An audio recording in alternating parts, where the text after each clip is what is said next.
আলাইকুম, সবাইকে স্বাগতম। শুনছেন এই মুহূর্তে Dhaka FM 90.4 countries largest FM network, এবং দিস ইজ মি শান্তু। এই মুহূর্তে আপনাদের সঙ্গে আছি কানেক্টেড হয়ে, এবং চলছে ভালোবাসার বাংলাদেশ এরকম একটা আয়োজনে, বিশেষ আয়োজনে।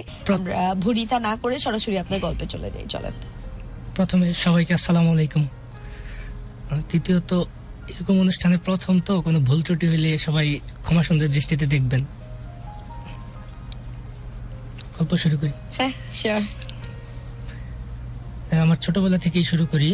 আমি হচ্ছে গাজীপুরেই আমার বেড়ে ওঠা।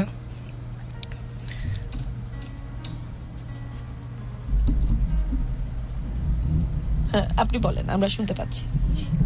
আমি ছোটবেলা থেকেই খুব দুরন্তপনার ছিলাম। হ্যাঁ, ছোটবেলা থেকেই ইচ্ছা ছিল একটা ক্রিকেট প্লেয়ার হওয়ার। হ্যাঁ, এইভাবেই আমি মানে পড়াশোনার পাশাপাশি সারাদিন শুধু ক্রিকেটটা নিয়ে ব্যস্ত থাকতাম। হ্যাঁ।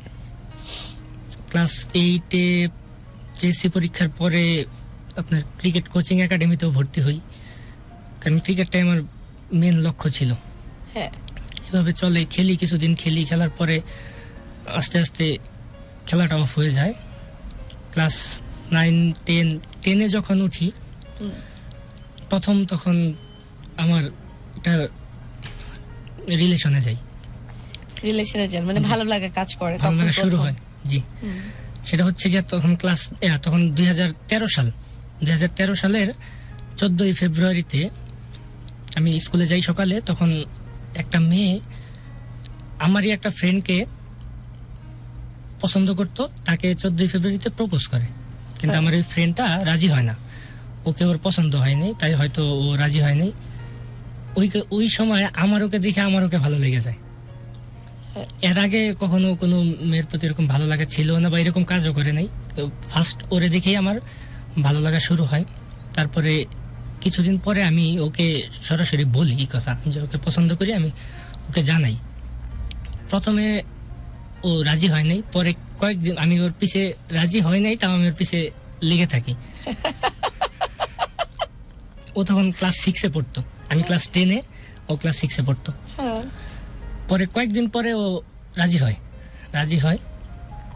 তখন ভালোবাসা আমিও মনে হয় বুঝতাম না, ও বুঝতো কিনা জানি না। ও তখন কিসে পড়তো? ক্লাস 6-এ। ক্লাস 6 এর একটা মেয়ে ভালোবাসা কি করে বুঝবে? আচ্ছা, না জানি না আসলে, এখন অনেক অ্যাডভান্স সবকিছু। হ্যাঁ, ও রাজি হয়, এইভাবে জাস্ট রাজি হয়। এরপরে আমি ওকে দেখতাম। ওকে দেখার জন্য মনে হয় সকালে স্কুলে গিয়ে, সকালে যাইতাম আমি ওরে দেখার জন্য। সকালে স্কুলে গিয়ে বসে থাকতাম। আমার তখন থেকে এমন অবস্থা হয় যে আমরা ক্লাস 10-এ পড়তাম, তো ক্লাসের সবার পিছের যে সিটটা ছিল ওই সিটে গিয়ে আমি সবসময় বসতাম। আমাদের স্কুলটা ছিল গোল, তো আমাদের ক্লাস থেকে ক্লাস 6-এর ক্লাসটা একদম সরাসরি ছিল। পিছে গিয়ে বসতাম যে তো ওরে দেখতে পারি। পুরো একটা বছরই পিছের সিটে কাউরে বসতে দিতাম না। তারপর সারাদিন ওর দিকেই তাকায় থাকতাম, ওরেই দেখতাম কি করে, কখন কি করে। এইভাবেই চলে। ও রাজি হয়, কিন্তু ওইরকম ভাবে কোনো আমাদের যোগাযোগ হয় না, জাস্ট ও রাজিই হয়। আমি ওর প্রতি পাগল ছিলাম, ও তো এরকম কোনো ছিল না। এভাবে চলে। ক্লাস 6 পরে, 7 পরে, ক্লাস 8-এ তখন আমাদের সাথে আমি জাস্ট ওকে দেখতামই। আমার স্কুল ছুটি হইলে আমি বাসায় আইসা বই খাতা রাইখা আবার তখন খেলাধুলা টুকটাক করি, ওর জন্য যাইয়া ওদের বাসার এখানে বসে থাকতাম ওকে দেখার জন্য। কখন ওকে এক নজর একটু দেখতে পারবো, ওরে না দেখলে ভালো লাগতো না। পড়াশোনায় কেমন ছিলেন আপনি? পড়াশোনায় মোটামুটি ছিলাম ভালোই। জেএসসিতে 4.29 পেয়েছি। পরে এইভাবে চলে। ক্লাস 8-এ তখন ও আবার আমার কোনো একটা কারণে ও আমার আমাকে ডাকে। ডাইকা তখন ও আবার বলে যে এইভাবে যেহেতু তুমি আমার পিছে লাগিয়ে রয়েছো এতদিন ধরে, আমি তোমাকে পছন্দ করি। তখন হয়তো বা একটু বুঝতে শিখছে, আগে হয়তো বুঝতো না। তখন থেকে আমাদের রিলেশনটা শুরু হয়। এভাবে চলে ধরেন ক্লাস 8-9 চলে। আমাদের রিলেশনটা ভালোই ছিল। আমি ওর জন্য যাই বসে থাকতাম। ও মাঝে মধ্যে কি হইতো, বিকাল টাইমে আইসা আমাদের বাড়ির এখানে দাঁড়ায় থাকতো আমার দেখার জন্য।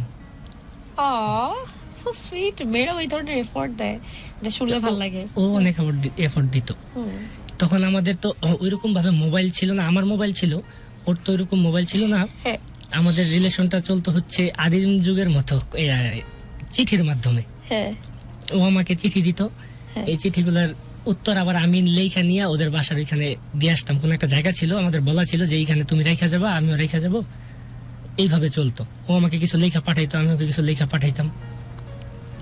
এইভাবে ক্লাস 9 চলে, 8 পার হয়, 8-9 চলে।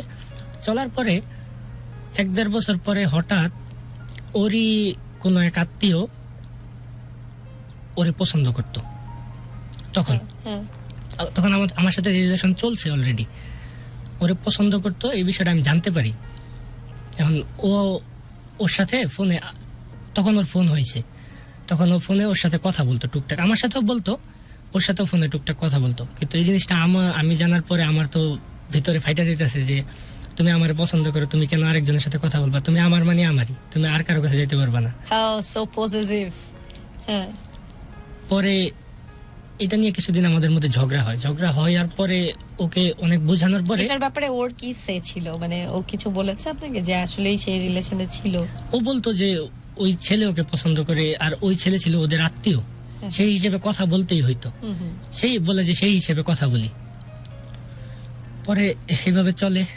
একটা সময় আমি অনেক ওর সাথে রাগারাগি করি, আমার আবার একটু রাগ ছিল বেশি, আমি কিছু হইলেই ওকে মানে এক পর্যায়ে গালাগালি করতাম, কারণ যে তুমি কেন এগুলা করবা, তুমি তো আমার সাথে রিলেশন আসোই, আমার সাথে না থাকতা তাহলে একটা কথা ছিল, আমাকে তুমি রাইখা তুমি আরেকজনের সাথে কথা বলবা, এটা তো হয় না। পরে এইভাবে আস্তে আস্তে বলার পরেও একটা সময় এটা থেকে সইরা হ্যাঁ আসার পরে আমাদের রিলেশন আবার ভালোই চলতেছিল। হ্যাঁ এর মধ্যে কিছুদিন পরে আমার কোনো একটা কারণে জানি আমার আবার সন্দেহ হয় ও হয়তো অন্য কোনো রিলেশনে আছে। হুম তারপরে আমি আবার কি করি, তখনকার সময়ে হচ্ছে গিয়া আপনার কল ফরওয়ার্ড টাইপের একটা সিস্টেম করা যেত, যে এরকম সিস্টেম করা যেত যে ওর ফোনে কেউ ফোন দিতে পারবে না, ও জাস্ট চাইলে যাকে ইচ্ছা ফোন দিতে পারবে, কিন্তু ওর ফোনে কেউ ফোন দিতে পারতো না। ও বলতো কি যে ফোনে অন্যান্য ছেলেরা আননোন নাম্বার থেকে হয়তো ফোন আসে, এই হিসেবে কথা বলি। পরে আমি ওই সিস্টেমটাকে কইরা দিই, তো কেউ তোমাকে যেহেতু তোমার, এটা আপনি যেটা করেছেন এটা কেউ জানতো? হ্যাঁ ও জানতো, আচ্ছা ও জানতো, ওই বলছে যে যেটুকু তোমার ইয়া হয় তুমি কইরা দাও, সমস্যা নেই। পরে আমি সিস্টেম করে দিই, কেউ ওর ফোনে ফোন দিতে পারবে না, জাস্ট আমি ফোন দিতে পারবো, আমিও পারবো না, ও জাস্ট চাইলে ফোন দিতে পারবে। আমি দরকার পড়লে ওকে বলতাম যে এই সিস্টেম এটা খুলো, আমি তোমাকে ফোন দিব, তখন ও খুলতো, আবার পরে ওকে বললো ও করে ফেলতো, এরকম সিস্টেমই থাকতো। তখনকার সময় তখন ধরেন আমরা যতই কথা বলতাম, ফোনে যত কথাই বলতাম, টোটাল বিলই ছিল আমার, ওর ফোনেও আমি টাকা ভরে দিতাম, আমার ফোনেও আমি টাকা ভরতাম, ওর যখন লাগতো বলতো ফোনে টাকা ভরে দিতাম, কিন্তু ও আমার কখনো ফোন দেয় নাই, আমি ফোন দিতাম, তাহলে বুঝতাম না যে ওর ফোনের টাকাগুলা কই যায়। আচ্ছা তারপর? পরে আমার একটা সময় সন্দেহ হয় হয়তো ও কোনো রিলেশনে আছে। তখন আপনার বয়স কত? তখন আমার বয়স হচ্ছে 2000 তখন হচ্ছে গিয়ে 2000, তখন আমি এসএসসি পাশ করে বের হয়ে গেছি, তখন আমার বয়স হবে হয়তো 15-16। আচ্ছা, তো তখন আপনি ওর ফোনে যে টাকা ভরে দিতেন বা রিচার্জ করে দিতেন এবং ভালো টাকা রিচার্জ করতেন, আপনি জি। যেটা বললেন, অফেয়ারে যখন কথা হলো তখনও শুনলাম আপনি অনেক কস্ট ওর বিয়ার করেছেন, এই টাকাগুলো কোথায় পেতেন আপনি? এই টাকাগুলো তখন আমি এসএসসি পাশ করে ফেলছি অলরেডি, তখন আমি এসএসসির পরে ইন্টার পড়িনি, আমি ডাইরেক্ট ডিপ্লোমাতে ভর্তি হয়েছি। আচ্ছা ডিপ্লোমার যে 4 বছরের কোর্স, 4 বছরে আমি মনে হয় না কোনো সেমিস্টারে বই কিনছি। হাই আল্লাহ, তাহলে পাস করলেন কেন? পাশ করছি হচ্ছে আমার একটা ফ্রেন্ডের কৃতিত্ব, আর ওই যে পড়ালেখার আমার ব্রেন ছিল ভালো, কিন্তু আমি তেমন পড়তাম না। ওই যে পরীক্ষার আগের রাতে টুকটাক বন্ধুর থেকে, অথবা ওই একটা ফ্রেন্ড ছিল নাম হচ্ছে শাহাদাত, ওর কথা না বললেই নাই। আমার মনে হয় 4 বছরে 8টা সেমিস্টারের মনে 8টাই ওরটা দেখে আমি লেখা পাশ করছি। হাই হাই, এই ধরনের ইঞ্জিনিয়ার পড়াশোনা করে নাই, কি ইঞ্জিনিয়ার রে? হাই হাই, এ কি কাজ করবে? হ্যাঁ হ্যাঁ, ডিপ্লোমা লাইফে একদমই পড়াশোনা করি না। ডিপ্লোমা লাইফে 4 বছরের মনে হয় আমি 4 মাসও ঠিক মতো ক্লাসও করিনি, ক্লাসেও যাইতাম না। আচ্ছা ওকে, সো জাস্ট ওই আমার বন্ধুর পিছে কোনোভাবে পাশ করে বেরিয়ে গেছি। আচ্ছা তারপর? পরে ওইখান থেকেই কি ওই যে খরচ, বাসা থেকে খরচ দিত, প্লাস এই যে এগুলো বাসা থেকে বিভিন্ন কথা বলে টাকা নিতাম, কিন্তু কিছুই করতাম না, সব মোটামুটি আমাদের পিছিয়ে খরচ করতাম, ওর পিছিয়ে খরচ করতাম। তখন আমি জানতে পারি যে মানে সন্দেহ হয় যে একটা রিলেশন করে। তখন ওই সিস্টেমটা কইরা দেওয়ার পরেও যখন এই কাজটা করতেছে, তখন আমি কি করি, তখন ওরে আমি একটা বাংলা লিঙ্ক সিম কিনে দিয়ে ওই সিমটা ইউজ করতো। তখন আরেকটা সিস্টেম করা যেত কি, ওর সিমটা আমার মোবাইলে বাংলা লিঙ্ক অ্যাপস ইনস্টল করে ওর সিমটা দিয়ে আমার মোবাইলে ওই সিমটার ডাটা আনা যায়, এটা ছিল মানে একটা ওটিপি কোড দিয়ে আনা যায়। তো ওকে আমি বলি যে, ও প্রথমে বুঝে নেয় ওটিপি কোডটা কোনো কি বইলা জানি, ফেসবুক না কিসের কথা বইলা জানি নিছিলাম, নিয়ে পরে আমি ইয়া করে দেখি কি যে কল লিস্টে অনেক নাম্বার। পরে আপনি কি ওকে বুঝে শুনে এই বাংলা লিঙ্ক নাম্বারটা দিয়েছিলেন? মনে হয় অনেক ঘাটাঘাটি করছিলাম তখন ইউটিউবে অনেক ঘাটাঘাটি করতাম এগুলা নিয়ে। পরে দেখি অনেক নাম্বার, পরে ওকে আমি সরাসরি জিজ্ঞেস করি যে এই নাম্বারগুলো কার। একটা নাম্বারে দেখি অনেক কল মেসেজ, পরে ওকে জিজ্ঞেস করি না এই নাম্বারটা কার, ও স্বীকার করতে চায় না। পরে আমি ওকে সরাসরি বলি যে আমার কাছে স্ক্রিনশট আছে, তুমি যে এইগুলা করো। এর মাঝে আমি আবার যে নাম্বারে এত কথা বলতো ওই নাম্বারে ফোন দিছিলাম। ফোন দিয়ে ওই ছেলেকে জিজ্ঞেস করলাম যে আপনি যে অমুক নাম্বারে কথা বলেন। আচ্ছা, একজন লিখেছেন যে আজকের গেস্ট গাজীপুরের কোথা থেকে আছেন, কোথা থেকে এসেছেন আপনি? গাজীপুরের জয়দেবপুর শিমুলতলি। আচ্ছা আচ্ছা আচ্ছা। খোরশেদ আলম লিখেছেন, আমি শুনছি রংপুর কাউনিয়া থেকে কোনো একটা টেক্সট এসছে আপনার জন্য, দেখেন। বাদল জানিয়েছেন যে কোন পলিটেকনিকের কৃতি শিক্ষার্থী আপনি ভাই, বলেন এটা। আচ্ছা থাক, আমরা নামটা না বলি। আচ্ছা, সাজিদ আলম লিখেছেন, বলেছেন আপু অসুস্থ নাকি? না, একটা হালকা ঠান্ডা জ্বর, এই আর কি, ইটস নর্মাল। গুরুর অপেক্ষায় আছি আর গল্প শুনছি, থাকছি শেষ পর্যন্ত। শান্তপু, সুন্দর লাগছে আপনাকে, thank you so much, thank you. আর গুরু আসলে চলে আসবেন ভেরি সুন, উনি রাস্তায় আছেন, ওনার গাড়িতে একটু সমস্যা হয়েছে, প্রবাবলি উনি চলে আসবেন, একটু ওয়েট করেন। হ্যাঁ, জুয়েল রানা লিখেছেন, প্রতি সপ্তাহের মতো আজকের এপিসোডও জয়েন করেছি কাউনিয়ার কুরসা গ্রাম থেকে। শান্ত, তোমার নাকের নথটা সুন্দর, থ্যাংক ইউ সো মাচ। কোন পলিটেকনিকে পড়তেন ভাই? থাক, আজকের মতো মাফ করে দেন রাকিবকে, রাকিব ভুলে ওইটা বলে ফেলছে, আজকের মতো মাফ করে দেন, ঠিক আছে? হ্যাঁ, তারপর রাকিব। তারপরে আমি ওই ছেলেকে ফোন দিই যে আপনি ওই নাম্বারটা যে কথা বলেন ওনার সাথে আপনার সম্পর্ক কি? পরে ওই ছেলেটা বলে যে ওর সাথে তো আমার রিলেশন চলতেছে। এটা ডাইরেক্ট বলে যে ওর সাথে রিলেশন আছে? কত বছর রিলেশন? কত বছর এটা মানে বলতেছে যে কারেন্ট রিলেশনে আছে। পরে আমি আর কিছু বলি না, পরে ওকে সরাসরি জিজ্ঞেস করি যে তোমার সাথে ওই ছেলের রিলেশন, তাহলে আমি কি, আমার সাথে যে তোমার রিলেশন আছে? পরে বলতো ওই ছেলে রং নাম্বার থেকে পরিচয়, ওই ছেলে এমনি ফোন দিয়ে কথা বলে। পরে আমি বলি যে তুমি কেন কথা বলতে যাবা? তুমি তো একটা রিলেশনে আসো, আমার সাথে আসো, আমার সাথে কমিটমেন্টে আসো, তাহলে তুমি কেন আরেকটা ছেলের সাথে কথা বলতে যাবা? আমি তো অন্য কোনো মেয়ের কাছে যাই না, আমি তো তোমার কাছেই আসি। যাক, এইভাবে চলে, এইভাবে ও মা আমার কাছে বলে যে আমার ভুল হয়ে গেছে, মাফ করে দাও। ওর কথা অনুযায়ী আমি ওরে মাফ করে দিই যে যাক, একটা ভুল করছে। এইভাবে আরো কিছুদিন যাওয়ার পরে আমার তখন থেকে আমাদের মধ্যে ঝগড়া হইতো, যে এইগুলা নিয়ে ঝগড়া হইতো। ও আমার বলতো যে তুমি আমার সন্দেহ করো, তা আমি তো সন্দেহ যা করছি সেটা সত্য প্রমাণিত হয়েছে। এমন হয়তো সত্য না হইতো তাইলে তুমি বলতে পারতা যে আমি তোমার সন্দেহ করি, কিন্তু আমার সন্দেহগুলো তো সত্য ছিল। এগুলো নিয়ে বিভিন্ন ঝগড়া টগড়া হইতো। একটা সময় কিছুদিন পরে সেম কাহিনী আবার এরকমই, ওর আরো খুঁজলে পাওয়া যায়। ধরেন তখন কি হইতো, এই সিমগুলো আমি যখন এরকম পাইতাম তখন ওর সিমটা আমি চেঞ্জ করে দিতাম, নতুন আর একটা সিম দিতাম ওরে। ওই সিমটা আমি আইনা ইউজ করতাম। পরে দেখতাম কি আমি ইউজ করলে এই সিম ওপেন করলেই 4-5টা ফোন আসতো। ফোন দিয়ে বলতো যে আপনি কি একটা মেয়ে না ছিল, এরকম শুনতাম। এক সিমে আবার সিম চেঞ্জ করে দিতাম। আমি এই পর্যন্ত মনে করে 15-20টা সিমের মতো দিছি।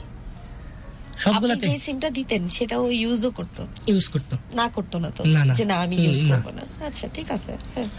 পরে এভাবে কিছুদিন যাওয়ার পরে জানতে পারি যে এরকম আরো বিভিন্ন রিলেশনে ওর যে বান্ধবী আছিল। এর মধ্যে কি হইতো, আমি যে আমার সাথে রিলেশনে ছিল, এটা আমার সার্কেলের, আমার ফ্রেন্ড, আমার এলাকার মোটামুটি সবাই জানতো। হ্যাঁ। কম বেশি সবাই জানতো, কিন্তু ও কাউকে এটা বলতো না। ও বলতো যে এটা জানলে, বন্ধু বান্ধব জানলে সমস্যা হবে, ফ্যামিলিতে সমস্যা হবে। মানে ও জানাতো না? না, জানাতো না। কেন জানাতো না? বলতো যে ওর ফ্যামিলিতে সমস্যা হবে, ওর বন্ধু বান্ধব বাসায় বাসায় বইলা দিবে, বাসায় বইলা দিলে ওরে সমস্যা করবে, মারবে। মানে কি সমস্যা করবে? বাসায় পড়ালেখা করতে দিবে না, মারবে। ওর বাবা এগুলা কখনো মাইনে নিবে না। তাহলে সম্পর্কে গেলা কেন? আচ্ছা, যাই হোক। আচ্ছা, সে আপনি বলেছিলেন আমাকে অফেয়ারে যে সে আপনাকে আসলে পছন্দ করতো না, কারণ আপনি কালো, আপনি দেখতে হ্যাঁ, ভালো না। এটা বলতাম আমি যে ও আসলে আমারে সাথে রিলেশনে ছিল, কিন্তু ওর বন্ধু মানে বান্ধবীদের কাছ থেকে আমি শুনতাম ও আমারে পছন্দ করতো না। আমি কালো ছিলাম, আমার চেহারা তো তখন আরো ছিল, যে এই কারণে হয়তো বা ও আমারে পছন্দ করতো না। কিন্তু তাহলে কথা ছিল যে রিলেশনে যাওয়ার দরকার ছিল, কেউ তো আমার সাথে রিলেশনে নিজেই ডাইকা নিয়ে গেছিল আমার সাথে রিলেশনে। মানে একটা মানুষ কালো বলে তাকে পছন্দ করা যাবে না, কিন্তু তার কাছ থেকে কার্ড নেওয়া যাবে, রিচার্জ নেওয়া যাবে, তার কাছ থেকে ফোনের ব্যালেন্স নেওয়া যাবে, যখন বিপদে পড়ে তখন টাকা নেওয়া যাবে। যাই হোক, এখানেই স্টোরি শেষ না, স্টোরি আরো আছে, আমরা শুনবো। হ্যাঁ রাকিব, তারপর এভাবে আপনি ফোন নাম্বার চেঞ্জ করে দিতে থাকেন? ফোন নাম্বার চেঞ্জ করে দিই, কয়েকদিন পর পরই আমি ফোন নাম্বার চেঞ্জ করে দিই। চেঞ্জ করে নাম্বার নিলেই আবার সেম কাহিনী, ওই নাম্বার নিলেই দেখি যে এই নাম্বারে আরো ফোন আসে। হ্যাঁ, বলেন। এইভাবেই চলে আরো কিছুদিন। এইভাবে যাওয়ার পরে ও আমার তখন ওর প্রতি মনে হয় বিশ্বাসটা একটু উঠা যায়। আচ্ছা, ফাইনালি মনে হয় সেই মহেন্দ্র খন এসছে, কমেন্ট সেকশন ভরে গিয়েছে, গুরু কোথায়, গুরু কোথায়, গুরুকে ছাড়া চলে না, guru is here, have no fear. আসসালাম ইসলাম জান, কন্টিনিউ কর। আপনার দেখা কতদিনের স্বপ্ন। গাড়ির চাকা ব্লাস্ট হয়েছিল, কন্টিনিউ করি, বল। তারপরে এইভাবে চলে, আমার ওর প্রতি বিশ্বাসটা মোটামুটি পুরোপুরি উঠা যায়, যে ও বারবার না করার পরেও বারবার এই কাজগুলো করতেছে, বারবার এই কাজগুলো করতেছে। আচ্ছা, সবাই বলতেছে যে আপনাকে যে মেয়েটা পছন্দ করতো না আপনার চেহারার কারণে, একটু ডানে ঘুরেন, ভালো মতো মানুষ আপনাকে দেখতে চাচ্ছে। এটা চেহারার কারণে? কারণ ওর দাঁতের সমস্যা। দাঁত উঁচা, তারপরে কিন্তু ওর দাঁত অনেক সুন্দর, না, কার রুচি বিকৃত হলো? এই জন্য মানুষজন দেখতে চাচ্ছে যে বহুদিন একটু পর আমার ঘুরেন তো। স্টুডিওতে এমন একটা গেস্ট আসছে পুরুষের আদলে, তাকে দেখে পুরুষ মনে হয়, বাঘ মনে হয়, যে এখনই যদি শুকনা মাটিতে ছেড়ে দিয়ে ওরে কাদা কাদা করে দেবে মাটিটারে। পুরুষ তো পুরুষের মতো দেখায় না, এই জন্য তোর পুরুষের কারণে কিন্তু দাড়িতে হাত বোলাইছে আমি ভালোবেসে। তোরে পছন্দ করে না মেয়েরা? আচ্ছা, মামুন রশিদ এই জায়গাতে সঠিক কথা বলেছিল, রুচির দুর্ভিক্ষ আসলেই হয়েছে। তারপর শুনি। তারপর এইভাবে চলতে চলতে কাহিনীগুলা সেমই হচ্ছে। মাথা নিচু করে কথা বলতেছিস কেন? নিজেকে নিয়ে ছোট লাগে, রিগ্রেট হয়? না। আমার চোখ দিয়ে দেখ, যদি মিনিমাম ভালোবাসা আমার প্রশ্নে থেকে থাকে, তাহলে তোর মতো চেহারা দুনিয়াতে আসেনি। পুরুষ তো এরকম হবে, মানুষের মতো হবে নাকি? আমাকে যেমন মাঝে মাঝে বলে যে পশ্চিম দিকে মানে সূর্য হিলে গেছে, ক্লিন শেভড, মাঝে মাঝে কথা বলার সময় এসব করি। আর তোরে দেখে সবসময় বলবে যে হার্ডকোর পুরুষ, বাঘ। তোরে বলে যে এনিওয়ে। তারপর সবার চোখে না, যা 90s চলতো কিউটি পাই টাইপের ছেলেরা, এখন চলে পলাশের মতো গায়ের কালার, ব্ল্যাক ডায়মন্ড, আর সেই সাথে এ দাড়িটারি দিয়ে একদম বাঘ মানে। হ্যাঁ, তারপরে ও আস্তে আস্তে এইভাবে এসএসসি পাশ করে। একটা কাজ করি তো, থাম একটা সেকেন্ড, তোকে যে আমি দেখতে সুবিধা হয় সেজন্য। আরে কি সুন্দর Wow. চুল তোর। সমস্যা আছে তোর না? কেপ না, না, লাগবে? না, না। আমি আপনি ভাবছিলাম যা যে বলবেন উল্টায় দিব, বাট তো চুল যেহেতু এত সুন্দর, আমি চাচ্ছিলাম যে চুল, কথা শোনা না। আমারও চুল কথা শোনা, এই যে চলে আসে সামনে, আমি চাইছিলাম যে ব্যাক করে টুপিটা পরাবো, কিন্তু চুল সুন্দর যেহেতু আমি আর চাচ্ছি না। হ্যাঁ, ওকে, বল, কনফিডেন্টলি বল। তারপরে এইভাবে আস্তে আস্তে ও এসএসসি পাশ করে ইন্টারে ভর্তি হয়। বলতে থাকতি কথা। ইন্টারে ভর্তি হওয়ার পরে হয়তোবা এক মাস কি 1.5 মাস ক্লাস করে। ওকে, ক্লাস করার পরে ওই কলেজেরই এক স্যারের সাথে ওর রিলেশন শুরু হয়। এটা কয় নাম্বার রিলেশন আপনি থাকার সময়? অগণিত, হিসাব নাই কোনো। হ্যাঁ, তারপর ওই কলেজের স্যারের সাথে, ওই কলেজের স্যারকে ও পছন্দ করত। ও আমারে বলছে যে ওই কলেজের স্যার রে ওর ভাল লাগে। ভালো লাগতেই পারে স্যার হিসেবে, কিন্তু তাই বলে যেটা রিলেশনের অ্যাডজাস্ট করে নিলে ওকে সামনে নেন, মানে একদম মাইক্রোফোনের কাছে যেন আসতে পারে এরকম ব্যবস্থা করেন। হ্যাঁ বলতে থাক তুই। ওকে আগাবে একটু, আগানো যায় তো, আগাতে না, একদম কাছাকাছি আসতে যেন পারিস। ওকে বেটার বেটার। অ্যাডজাস্ট করা তো তোদেরকে কেউ শিখায়, ইয়াং ছেলেবেলে যে কোনো পরিস্থিতিতে অ্যাডজাস্ট করে ফেলা। হ্যাঁ তারপরে ওই স্যারের সাথে ওর রিলেশন শুরু হয়। কারণ স্যারের দিক থেকে কি ছিল সেটা তো আর জানি না, ও পছন্দ করতো, ও যেহেতু আমাকেই বলছে ও স্যারকে পছন্দ করে। তারপরে এইভাবে চলে, কিছুদিন পরেই হচ্ছে আমরা একই স্কুলে পড়তাম, তো যে স্কুলে পড়তাম ওই স্কুলের অ্যানুয়াল ফাংশন, যে জানুয়ারি মাসে যে অ্যানুয়াল ফাংশনটা বা ফেব্রুয়ারি মাসে ওই স্পোর্টস যেটা আর কি সেটা হয়, তখন ওর সাথে আমার কথা ছিল কি যে ও ওই প্রোগ্রামে যাবে, আমিও যাব, একসাথে হয়তো বা ঘুরবো বা কিছু একটা। পরে ওই প্রোগ্রামে আমি গিয়ে আর ওকে পাই না।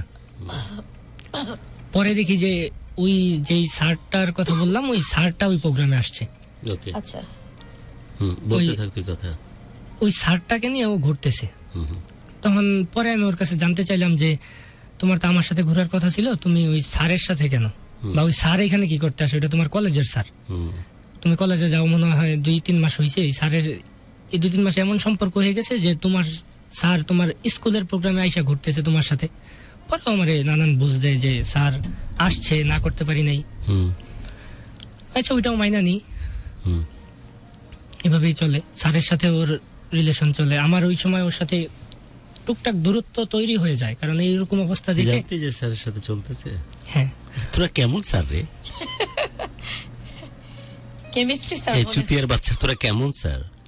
আমার তো আজকে 5-7 জন মেয়ে যখন আমার সাথে কোনো কারণে দয়া করে গুরু বলে ছবি তুলে আসে, আমি বললাম যে তোরা তোমার বাচ্চার মতো, সময়কালে বিয়ে হলে তোদের মতো বাচ্চা থাকতো। আমি গর্ববোধ করেছি যে এখনো সমসাময়িক আমরা, যে ভালোবাসা বাংলাদেশ টিমের কারণে এখনো এই বাচ্চা বয়সী মেয়েরা আমাদেরকে পছন্দ করে। আর পাশাপাশি আমি রিগ্রেট ফিল করতেছি যে আমার মধ্যে কোন রকমের জন্য ওই স্যার টাইপের ফিল না আসে, সেজন্য বলেছি তোরা তো আমার বাচ্চার মতো, সময়কালে বিয়ে হলে তোদের মতো বাচ্চা থাকতো, তোরা পারিস না কেন? প্রাইভেট টিউটরের আদলে, ক্লাসে পড়ানোর আদলে, কলেজে পড়ানোর আদলে, মাদ্রাসায় পড়ানোর আদলে তোদের এই নোংরামি আসে কোত্থেকে? কোন মানুষ তোদেরকে স্যারের দরজা দেয়? আমরা তো স্যার বলতে বুঝি আমার নাইমুল স্যার, আমার বদিউদ্দুজ্জামান স্যার, যারা পাগলের মতো ভালোবাসি। কিছু কিছু ক্ষেত্রে আমাদের বাপ মার উপরেও জায়গা দিয়ে দিয়ে স্যারদেরকে। তোরা কোত্থেকে আসছিস? কিভাবে তোদের রুচি হয় তোদের ছাত্রছাত্রীর সাথে প্রেম করার ব্যাপারে? ফকিন্নি। ওকে তারপর কথা ঠিক বলতেছিস তো? আমি তো অনেক কিছু বলে ফেললাম, মামলা তো আমার নামে হবে। না আসলে স্যার নাকি দপ্তরের সাথে প্রেম ছিল? না, স্যার ছিল। আচ্ছা বল। স্যারের সাথে চলে ওই সময়। স্যারের সাথে কেমনে চলে? আচ্ছা বল। ও ভালো জানে, ওর পছন্দ হইতো স্যার, ও আমার সরাসরি বলছে। আন্ডারস্ট্যান্ড, বাট ওই ব দিয়ে একটা শব্দ আসছিল, ব শুরু হয় আর ত লাস্টে শেষ হয়, বলতে পারলাম না। ওই লোকের কিভাবে রুচিতে কুলায়? আসতেই পারে, ইট ডাজন্ট মিন যে আমি ওটাকে অ্যাকসেপ্ট করব। ওখানে তো তার ইমানি জজবার পরীক্ষা হবে। That's why he is sir. Okay তারপর ছি বল। তারপর স্যারের সাথেও চলে। স্যারের সাথে আরো ওর কি ওর এক এটা কি বল? ওর এক বান্ধবী হচ্ছে গিয়া আমাকে বলতো, ওর এক বান্ধবী একই কলেজে পড়তো, তো তখন ওই বান্ধবীর কাছ থেকে আমি জানতাম এগুলা, যে স্যারের সাথে চলতেছে। স্যারের সাথে চলা অবস্থায় ওই কলেজেরও এক ছেলের সাথে ওর রানিং প্রেম চলে। শান্ত, তুই জানিস যে কত কত মানে কত রকমের এ ধরনের কমপ্লিকেসি এবং কত রকমের এ ধরনের ইনসিডেন্ট ঘটতেছে পেপারে প্রায় আসতেছে না? জি, যে টিচারের সাথে সম্পর্ক করতে যে এই হয়েছে ওই হয়েছে, এবং চলমান কয়েকটা মামলাও চলতেছে কিন্তু এটা নিয়ে। কেমনে রুচি হয় এদের? ওকে তারপর আরো আমিও ছিলাম, স্যারও ছিল, আরো কয়েকজন ছিল, ওই কলেজের একজন ছিল। মানে কি ওই মেয়ের সাথে? জি, ওর আমি কন্টিনিউ থাকতাম, কিন্তু পাশাপাশি ওর সাপ্লিমেন্টারি 2-3টা থাকতো। থাকতো। এ তো অনেক বড় মনে। আপনি কেন থাকতেন বলেন তো? আমি রিচার্জের জন্য আমার তখন ধ্যান জ্ঞানী ছিল ও। যত কিছু হইতো আমাকে যদি একবার আমার কাছে বলতো যে আমার ভুল হয়েছে মাফ করে দাও, আমি কিন্তু সাবরি একসাথে চলতেছে এগুলো তুই জানিস? হ্যাঁ কেমনে মানিস? ওই যে বললাম যে মাইনা পরে ওকে কিছু তখন আমি ওর সাথে অনেক রাগারাগি করতাম, গালাগালি করতাম, যেটা সত্য কথা, গালাগালি করতাম। পরেও আমার কাছে মাপ চাইলে আমি মাফ করে দিতাম। মানে এরকম আর পাবি না, তাই তখন এটাই মনে হইতো। এটাই মনে করছিস তুই যে আমার মতো যে ছেলে এরকম মেয়ে মনে হয় আর পাবে না। ছি, 500 কোটি মেয়ে। তারপর বল। পরে হয়তোবা ওই স্যারের সাথেও মানে ওর কোনো সম্পর্কই মনে বেশি দিন টিকতো না। ওই স্যারের সাথে ওই স্যারের কাছে ও প্রাইভেটও পড়তো, কারণ ওর স্যার মানে ভালো নাকি পড়াইতো, ওই জন্য স্যারের কাছে প্রাইভেটও পড়তো। যাই হোক, পরে সাবজেক্টের টিচার ছিল সে? কি জানি, আমার সঠিক মনে নেই। মানে স্যারটা কোন সাবজেক্টে ছিল তাও মনে নেই। আপনি আমি জিজ্ঞেস আসলে করেন নাই না? না ও জিজ্ঞেস জিজ্ঞাসা করার দরকার। আমি আসলে আমি তো যে কলেজ ইন্টারটা পড়ি নাই, ওখানে তো নানান সাবজেক্ট আছে, ওইগুলো আমি আসলে সঠিক আমার সাবজেক্টটা কি ছিল টিচার? Geography, science? না, ও কমার্সের স্টুডেন্ট ছিল। তাহলে কমার্সের কোন সাবজেক্ট? হয়তোবা কমার্সের কোনো সাবজেক্ট ছিল। ওকে, না কমার্সের না, আইসিটি টিচার ছিল। আইসিটি? ওকে। পরে ওই স্যারের সাথেও কোনো তোর মধ্যে এই ফিল আসেনি? তোর নাম ডিগনিক নেম কি? রাকিব। রাকিব, আমি এমন টাইপের একটা নোংরা ছেলে, আমার গার্লফ্রেন্ড যদি এই ধরনের ঘটনা ঘটাতো তাহলে আমার ফিল আসতো যে এখন মনে হয়, তোর নাম রাকিব রাইট? জি। আমার গার্লফ্রেন্ড মনে হয় ও স্যারের সাথে আছে, স্যার মনে হয় ওকে শেখাচ্ছে যে হার্ড ডিস্ক যদি এই জায়গায় থাকে তাহলে তোমাকে আরেকটু ক্লোজার ওয়েতে গিয়ে ওর যে অ্যাকচুয়াল মনিটর সেই জিনিসটাকে এইভাবে ফোকাস করতে হবে, এরকম শেখাতে গিয়ে মনে হয় আমার কলেজের কাছাকাছি যাচ্ছে। তারপর আবার বলতেছে যে হার্ড ডিস্ক মনিটর তো বুঝলা না, এবার বুঝতে হবে তোমাকে মাউস কিভাবে ক্লিক করতে হয়, মাউস এভাবে নড়াচ্ছে আর ভালোবাসা মানুষটা কাছে আসতেছে। আমার এরকম ফিল আসতো এবং আমার ঘৃণা তৈরি হতো। তোর হয়নি? হয়তো, কিন্তু ও আমি কেন জানি ওর প্রতি এরকম পাগল ছিলাম। আচ্ছা, তারপর বল। হার্ড ডিস্ক সাথে- মনিটর কি? তারপর এই সময় কিন্তু আমি কখনোই খারাপভাবে মনে হয় চিন্তা করতে পারতে না? খারাপভাবে চিন্তা করলেও আমার কিছু মানে যায় আসতো না। যায় আসতো না। আর এই সময় আমি কখনোই মনে হয় না ওর সাথে রিলেশনে থাকা অবস্থায় কোনো মেয়ের সাথে রিলেশন কি কথাই বলতাম না। আমার ধ্যান জ্ঞান ছিল ওই ছাড়া আর কিচ্ছু ছিল না। আর এদিকে ও চালাচ্ছে ও একটা পর একটা। চলছেই। পরে ও এর মাঝে আবার ও কি করে কম্পিউটার কোর্স করার জন্য ভর্তি হয়। কয়েকটা টেক্সট কি নেওয়া যায় শান্ত? হ্যাঁ, হ্যাঁ, sure. প্লিজ একটু। আব্দুল করিম আছেন আমাদের সাথে, বলেছেন যে গুরু তোমার হাজার সালাম। কেমনে সালাম? আমি এক সময় প্রেমের মাস্টার ছিলাম, একসাথে আমার 3টা ছিল। আর যে আব্দুল্লাহ শেখ বলেছেন আচ্ছা, প্রায় 4 বছর ধরে শুনি গুরুর প্রতি ভালোবাসা থেকে বলছি, গুরু এত লেট করে আসলে কিভাবে হয়? আবার ওটা গল্পের প্রডিউসার ইচ্ছে করে পড়েছে, বাট এটা পড়ার সময় এটা বলেনি। আমি বলি- চুপ, কুত্তা, আরো তো টেক্সট ছিল, তুই এটা পড়ছো সেই কারণে প্রডিউসার আমাকে সবসময় অ্যালার্মিং দেয় যে টাইমলি যেন ঢুকি। আমি প্রডিউসারকে বলেছি I will be reach by 11:15। আমার 11:10 যখন বাজে, ঠিক আমার 3 নম্বর টায়ার মানে স্টিয়ারিং এর দিককার পেছনের টায়ারটা ব্লাস্ট হয়। আমি প্রডিউসারকে বলি যে তোমার যে ড্রাইভার আছে তাকে কাইন্ডলি পাঠাও। এর মধ্যে দয়া পরবশ একটা ছেলে বাইক চালাচ্ছিল, বললো যে কি হয়েছে আপনার? আমি এটা চেঞ্জ করতে জানি না। ও আবার চেঞ্জ করে দিল, তার মধ্যে আসলাম। এই কারণে আমার হয়তো 20 মিনিট লেট হয়েছে না, 11:15 আমি ঢুকতাম এবং এটা ব্লাস্ট হয়েছিল ঠিক গুলশান 1 নম্বরের হ্যাঁ, মাথায়। আপনারা এই ধরনের কমেন্ট করেন আর আমি পড়লে আমার না, আমাকে ব্যাখ্যা দিতে হচ্ছে।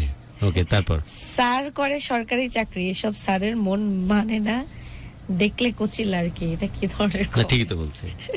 স্যার করে সরকারি চাকরি, আর সরকারি চাকরি যে কত ইম্পর্টেন্ট এটা বাপ মা বুঝাইছে সারা জীবন। সরকারি চাকরি মানেই হচ্ছে সোনার হরিণ। আর তখন আর এই কারণে স্যার অ্যাডভান্টেজ বা স্যার কোচিল আর কি দেখে মন আচ্ছা, মানে এটা না। কি ধরনের কমেন্ট বলেন তো? বল। আপু, আপনি বিড়ালের মতো অনেক কিউট। আসলে তো তাই, হোয়াট ইজ এবং দিস? তোর প্রোফাইল পিকচারও বিড়াল দেয়া আছে। হ্যাঁ, সেটা আমার বাসার পেট। এবং আসলেই তো তাই, তুই বিড়ালের মতোই কিউট। কিন্তু আমি তো আমি তো বিড়াল কেমন জানিস? ঘাড়ের বুটবে, বুকের বুটবে, এই করবে সেই করবে, কিন্তু ওখানের মধ্যে কোনো ইন্টেন্সিটি থাকবে না। বিভিন্ন অবস্থায়, সর্ব অবস্থায় সে আমার সাথে সাথে থাকবে, মানে আমারই একটা ছায়া সঙ্গ হয়ে যায়। তুই তো তাই। কিন্তু এখানে দেনা পাওনার কোনো ব্যাপার থাকে না, এখানে ইন্টেন্সিটির কোনো ব্যাপার থাকে না, ভালোবাসা, প্রেম, এশক, অমক সমক কিচ্ছু থাকবে না। বাট সে মানুষ আমার সাথে থাকবে, আমি অভ্যস্ত হয়ে যাব ও যেন সাথে থাকে আমার। তো তুই তো তাই। কি ভুল বলছে ওই লোকটা? আপনি যে ম্যাজিশিয়ান, এটা কি? ম্যাজিশিয়ানের মায়ের বাপ, লোকটা কি ভুলভাল বলছে আমাকে সেটা কর।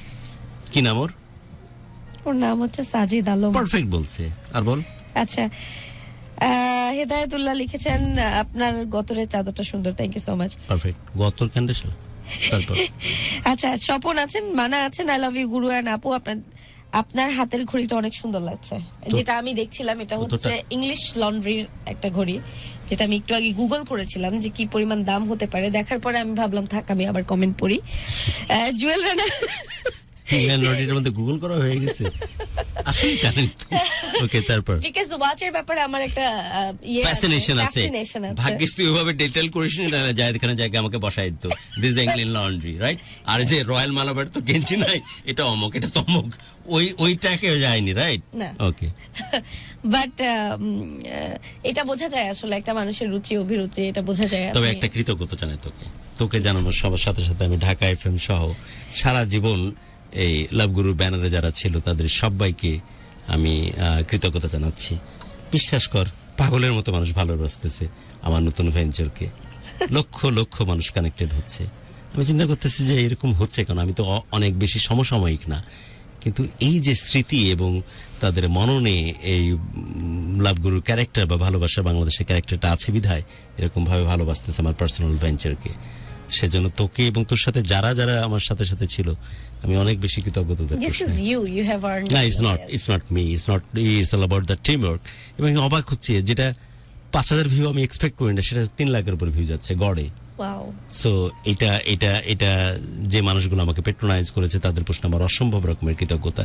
আমি অনেক আগে করতে পারতাম, 20 বছর বয়সে এসে আমি স্টুডিও ক্রিয়েট করেছি, বাট পিপল যেভাবে তাদের ভালোবাসা জানান দিচ্ছে শুধুমাত্র সেই মানুষগুলোর জন্য যারা আমাকে লাভ গুরু হিসেবে শোকেসিং করেছে সবসময়, তুই এবং তোর সাথে যারা ছিল তারা। Thank you for being love Guru. And আমি বলবো যে এরপরে আপনার এই পার্সোনাল ভেঞ্চার থেকে আপনি যা কিছুই করেন না কেন, but you have that image, you know, মানে পার্টিকুলার ইমেজ। Okay, done. ওটার ব্যাখ্যা দিয়ে দিই যে দোকান জমানোর জন্য কিছু কাজ করতেছি, বাট খুব শীঘ্রই ওখান থেকে আমি সরে যাব। এটাই তো প্রশ্ন ছিল। নট রিয়েলি, লাইক ধরেন কোনো ম্যাজিশিয়ান যখন আপনার এই কথাটা আমার আজীবন মাথায় গেঁথে থাকবে যে কেউ একজন বোধহয় কোনো একজন আপনার পার্টিকুলার কোনো একজন মানুষের সাথে আপনাকে কম্পেয়ার করে কিছু একটা বলেছিল।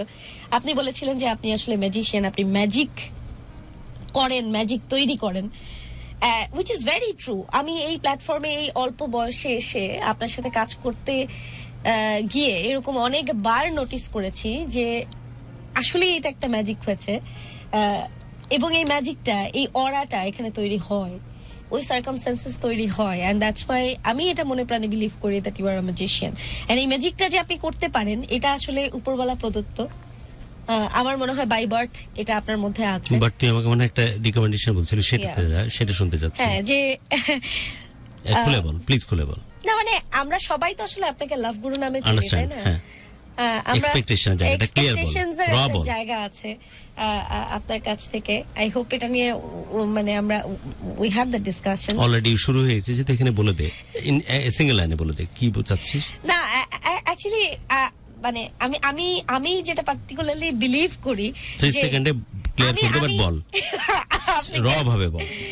আমি না এটা আপনার লিসনার 30 সেকেন্ডে বলে দে কি চাচ্ছিস, কত ভালোবাসা চাচ্ছেন পাচ্ছেন আপনাদের লিসনারদের, আপনার লিসনারদের কাছ থেকে, আপনার ভিউয়ার্সদের কাছ থেকে। মানুষ আপনাকে অ্যাকসেপ্ট করছে সেভাবে, বাট আপনার যে একটা পার্সোনাল জনরা আছে, আপনার একটা পার্সোনাল ওই জায়গাতে যেন পার্সোনালিটি আছে, সেটা থেকে যদি বের হয়ে যায় প্রবাবলি আমি আমার ওই ছোটবেলার লাভ গুরুটাকে আর পাবো না। আমি ব্যাখ্যা দিচ্ছি একটু, যে হয় না কিছু কোটের ওষুধ বিক্রি করার আগে ওই যে মানে বিভিন্ন রকমের মজমা জমায়, এই কাজ করতেছি, যেটা করা উচিত না আমার, আমি জানি।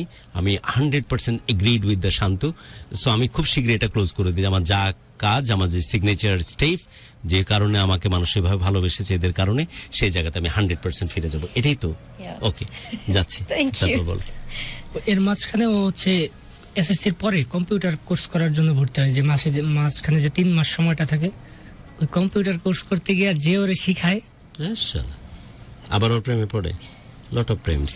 না, ও পরে বলতে ও আমারে বলছে যে ওই ছেলে ওরা পছন্দ করে, সবাই না। পরে ওই ছেলের আবার আমি আমার এর সাথে যাই, ইটস ইম্পর্টেন্ট। যাস না, 12:30 মধ্যে পারে যাবে। এটা ফ্যামিলি প্রবলেম। 12:30 যাস না, 12 12:30 একই। তুই গেলে অস্থির লাগে আমার। 12:30 বাড়া যাবো। ওকে, নে কন্টিনিউ কর। ওই ছেলেরে আমার এক বড় ভাই দিয়া আমি থ্রেড দেওয়াই, একটু গাইড করি যেন 12:30 শেষ হয়। ওকে, দেখ এটা চলে। তারপরে ওই স্যারের সাথে আমি সামাল দিতে পারি না, বিশ্বাস কর, বিলিভ মি, অস্থির লাগে। ওকে, আর গুরু একটা কথা বলি, হচ্ছে গিয়ে ও যখন কলেজে ভর্তি হয় তখন ওর কলেজের বেতনের অর্ধেক দিতাম আমি। কেন তুই দিতে? কারণ হচ্ছে গিয়ে ও আমাকে বলছিল কি যে ও ওর বাসায় নাকি জানাইছে যে ও কলেজে বৃত্তি পাইছে, এই জন্য ওর কলেজের অর্ধেক বেতন মাফ করে দিছে। এটা কেন অর্ধেক দিতে জানাইতে হয়েছে?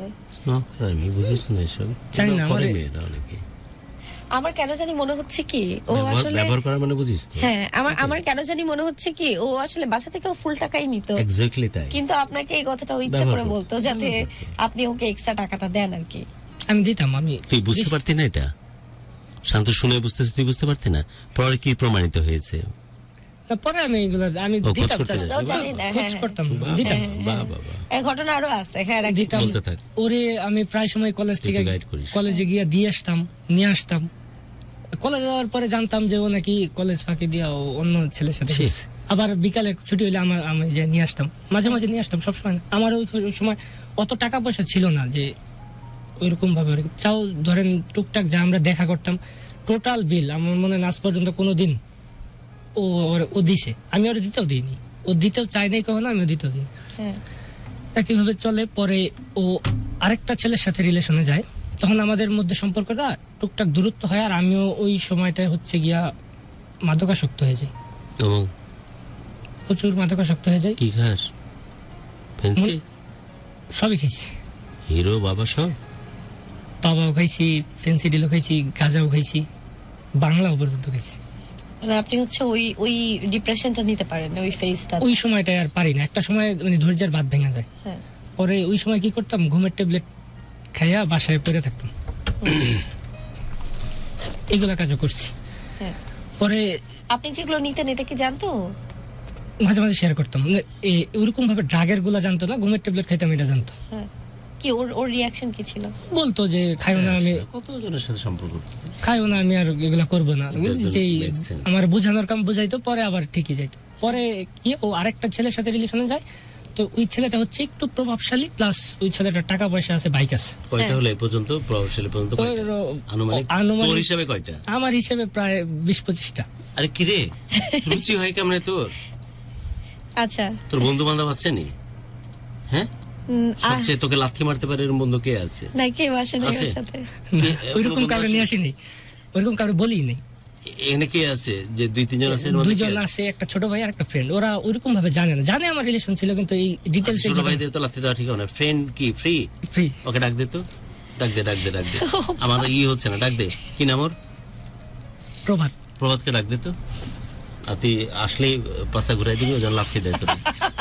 25-30টা কোন দুনিয়াতে আছিস রে? আচ্ছা, প্রভাত এসে এখানে একটু বসুক, কারণ পরবর্তী প্রভাতরা কি নামে ডাকে তোকে? রাকিব। রাকিব নামে ডাকে। রাকিব কোন পৃথিবীতে আছিস? এত অভাব তোর গার্লফ্রেন্ডের। আমি পথে নামতেছি তোর জন্য, আর আমি তোর জন্য আমি গার্লফ্রেন্ড পটায় দেব। ছি, তুই নিজে দেখতেছিস যে 20-25 জনের সাথে সম্পর্ক আছে, তারপর রুচি হচ্ছে ওর সাথে। কেমনে রে? এটা একটা ক্রুশাল পয়েন্ট গুরু। আরেকটা বিষয় Okay, আছে যাই, যেটা, হ্যাঁ, প্রভাবশালী, ওই কথাটা যাই। শুনতে চাই। ছিল। তারপরে ওই ওই প্রভাত কই? ওকে, তারপর ওই ছেলেটার সাথে রিলেশনে থাকা অবস্থায় ওই ছেলেটাও এক সময় জানতে পারে যে ও এরকম, ও 3-4টার সাথে রিলেশন করে। পরে ওই ছেলেটা কি করে, ওর বন্ধু বান্ধব নিয়ে ওরে ঘুরতে নিয়ে যাওয়ার কথা বলে উঠায় নিয়ে যায়। বলছে ঘুরতে নিয়ে যাবে, এইভাবে নিয়ে যায়। পরে ওরে নাকি অনেক করে, যে ধমকি টমকি দেয় যে এগুলা করো, ছুরি নাকি বের করে ধরছে ওর গলায়। পরে আমার বলছে আর কি, সত্য মিথ্যা তো আমি জানি না। পরে ওরা অনেক বুঝাই যে দেখো, তুমি আমার সাথে এত কিছু করছো, আমি তোমার কোনোদিন কোনো ক্ষতি করি নাই, আর তুমি যার একটা ছেলের সাথে রিলেশন করে গিয়ে এগুলা করতেছো, এগুলা তো ঠিক না। পরে ও আমার কাছে অনেক মাপ টাপ চায় যে আর কখনো এরকম হবে না, আমাদের সবকিছু ঠিকঠাক চলো। এভাবে চলে কিছুদিন পরে একটা ছেলের সাথে ও রিলেশনে যায়। সেই ছেলেটা ওকে ওর ছবি দেয়, ওই ছেলেকে ছবি যাওয়ার পরে ছবি দেওয়ার পরে ওই ছেলেটাও হয়তো জানতে পাইরা ওর ছবিগুলারে ক্রপ কইরা একটু খারাপ ছবির সাথে অ্যাড কইরা এরকম ভাবে বানায় যে পরে ওকে ব্ল্যাকমেল করে। ব্ল্যাকমেল করার পরে ও আমাকে এই বিষয়টা জানায় যে ওই ছেলেটা আমার সাথে এরকম করতেছে। তা আপনি জিজ্ঞেস করেন না যে তাহলে তুমি ছবি কেন দিলা? আমি বলতো দিছি, ফ্রেন্ড, বড় ভাই, ওর মানে বড় ভাই আর ফ্রেন্ডের অভাব ছিল না। আরে হ্যাঁ, তারপর পরে ওইখান থেকে পরে আমি ওই ছেলের সাথে যোগাযোগ করি। ওই ছেলেটাকে তখন আমার কোনো ইনকাম নাই, আমি ওই ছেলেটাকে তখন 10,000 টাকা দিয়া, ওই ছেলে 10,000 টাকা চাই। কেন চাই? ওই তাইলে ওই ছবিগুলো আর কিছু করবে না, নাইলে হয়তো বা ফেসবুকে বা যাই হোক কিছু একটা ক্ষতি করবে, এইটা বলে যে ওর ক্ষতি করবে। মেয়ের কোনো যায় আসে না এতে? মেয়ে আমাকে জাস্ট জানায়, আমার সাথে আমার কাছে কান্নাকাটি করে যে আমার তুই তো আছিস একটা জিনিস, হ্যাঁ, পরে উদ্ধার করার জন্য। পরে ওই ছেলেটার সাথে আমি কথা বললাম, তখন তো আসলে ওই যে সাইবার টাইবারের বিষয় তো বুঝতাম না। পরে আমি ওকে টাকা দিয়ে এই বিষয়টা শেষ করে দিই। তারপরে তাই এইভাবেই চলার পরে চলতে চলতে তখন একটা সময় এসে ধৈর্যের মানে তখন ওই যে এত পরিমাণ অ্যাডিক্টেড হয়ে যায় আর ওর প্রতি তখন ইয়াটাই আস্তে আস্তে একটু কইমা যায়। ওই মুহূর্তে আমার সাথে তখন আরেকটা মেয়ের মানে যোগাযোগ হয়, ফেসবুকে পরিচয় হয়। পরে আমি ওই মেয়েটাকে সবকিছু বলি, আমার এই লাইফের এই ঘটনাগুলা বলি। বলার পরে ওই মেয়েটা আমার আজকে আমি এই জায়গায় যে দাঁড়ায় আছি, এই জায়গায় দাঁড়ায় থাকার পিছনে ওই মেয়েটা অনেকটা মানে পুরাটাই ওর কৃতিত্ব, কারণ ওই পুরা লাইফ থেকেও আমায় চেঞ্জ করে। 1 বছরের মতো মনে ওর সাথে আমার যোগাযোগ ছিল। ওই লাইফ থেকে পুরাটাই ও আমাকে এই ড্রাগ থেকেও ছাড়াই আনে, ওর কাছ থেকেও ছাড়াই আনে। পরে একটা সময় গিয়ে ও আমার বলে যে ও আমার পছন্দ করে, ওই মেয়েটা। আমার মাথায় তখনও ওই আগের মেয়েটার কথাই, মানে ওই মেয়েটার সাথে যে আমি কথা বলতাম সারাদিন, মানে এই মেয়েরই নিয়ে কথা বলতাম। ওই মেয়ে সবকিছু সহ্য করতো, সহ্য করে তাও বলে যে তোমার আমি পছন্দ করি, আমরা একটা সম্মানের রিলেশনে যাই। কিন্তু আমি রাজি হই না, আমার মাথায় কাজ করতেছে আমার ওরই লাগবে। তখন ও আমারে বলে কি যে তুমি তখন কিছু করো না, একটা কাজ করো, তুমি তোমার বাসায় জানাই রাখো, আমিও আমার বাসায় জানাই। জানানোর পরে তুমি যখন কিছু করবা তখন আমাদের বিয়ে হোক। আমি না করে দিই, ওরে সরাসরি না করে দিই। আমাদের সম্পর্ক ফ্রেন্ডের সম্পর্ক, আমি এগুলোতে যাব না বলতে আমি তো মাথায় কাজ করতেছি ওইটা, আমি আর কোনো কিছুই চিন্তা করতাম না। আমার সারাদিন মাথায় কাজ করতেই ও যত কিছুই করতো, কিন্তু আমার ওরই লাগবে। পরে ওই মেয়েটা আমার সাথে রাগ করে 7 দিনের মাথায় বিয়ে করে ফেলে। যে আমারে বলে যে তুমি যদি না করো তাহলে আমি 7 দিনের মাথায় ফ্যামিলিতে বইলা বিয়ে করে ফেলবো। ওর ফ্যামিলি তো তখন বিয়ের জন্য পাত্র দেখতেছিল, তখনই আমার জানায়। আমি না করে দেওয়ার পরেও 7 দিনের মাথায় বিয়ে করে ফেলে। বিয়ে করার পরে আমার বলে যে তুমি এগুলো করছো। আর আমি তখন কি ধরেন এই সেকাই তো খাইছি একবার খাইছিস, 25 বার খাইছিস একটা মেয়ের কাছে। প্রচুর ফেসবুকে স্ট্যাটাস দিতাম, ছেঁকা খাওয়া স্ট্যাটাস। তখন মাথায় যা কাজ করতো দিতাম, যায় তখন আমার প্রোগ্রাম শুনতে। ছেঁকা খাওয়াতে লোক হচ্ছে আমি হচ্ছে ছেঁকা গুরু। আমি 14-15 সালে থেকে মনে হয় আপনার প্রোগ্রাম শুনি, ছেঁকা খাওয়াতে। তখন ওই যে ছোট মোবাইলে তারপর এভাবে চলে। পরে ওরে আমি ইয়া করে দিই, ও আমার লাইফ থেকে চলে যাবো, বিয়ে করে ওর মতো থাকে, ও ভালো আছে। পরে আমি বুঝি যে ও আমাকে একটা সময় একটা কথা বলে কি যে এই কোনোদিন একটা আমি তো প্রচুর বললাম না স্ট্যাটাস দেই, ও এই মেয়েকে নিয়ে দিতাম, ওরে নিয়ে কিছুই বলতাম না। পরে ও একদিন একটা স্ট্যাটাস দেয় কি যে কোনোদিন তোমার স্ট্যাটাসের কারণ হতে পারলাম না। ও কিন্তু আমার এই লাইফটাই দিছে, ও দ্বিতীয় লাইফটাই দিছে, ওর জন্য আমি আজকে এই পর্যায়ে। ও কষ্ট পায় অনেক, তখন আমি হয়তো বুঝি না, কিন্তু এখন আফসোস করি যে আসলে আমি মনে হয় আমার জীবনের সবচেয়ে বড় ভুলটাই এটা করছি, ওরে হারাইয়া। ওরে আরেকটু প্রায়োরিটি দিলে হয়তো বা আমার আরো ভালো হইতো। যাই হোক এইভাবে চলে। তারপরে ওই মেয়ের সাথে আমার যোগাযোগ মোটামুটি বন্ধই হয়ে যায়, ওর মতো থাকে। আমি শুনি, কারণ একই এলাকার তো আমরা, একই এলাকার। আমি জানতে পারি ওর বান্ধবীদের মাধ্যমে বা মানুষের মাধ্যমে জানতে পারি যে ও এরকম রিলেশন করে ছাড়ে এভাবেই ওর চলতেছে। তারপরে একটা সময় করোনা আসে। করোনার সময় আমি তখন 19-এ মনে হয় করোনা আসছে, 20 যাই হোক 18-তে আমি আপনার পাশ করে বেরোই সিভিল ইঞ্জিনিয়ার হিসেবে। আমি সিভিল ইঞ্জিনিয়ার হিসেবে বেরোই, তখন 18-19-এ বেরোই। 19-এ বের হয়ে আমি তেমন চাকরিও পাই না। আর আমার চাকরি করার কি ছোটবেলা থেকে আমার ইচ্ছা ছিল খেলোয়াড় হওয়ার, যেহেতু ওইটা হইতে পারি নাই, আর চাকরি করারও ইচ্ছা নেই। আমার লাইফেই তখন মনে করেন যে কোনো চিন্তা ভাবনাই ছিল না যে কি করব ভবিষ্যতে। আমি ওরে চাইলাম, ওরে পাইলাম না, আমার যা হয় হবে, এরকম চিন্তা ভাবনা ছিল।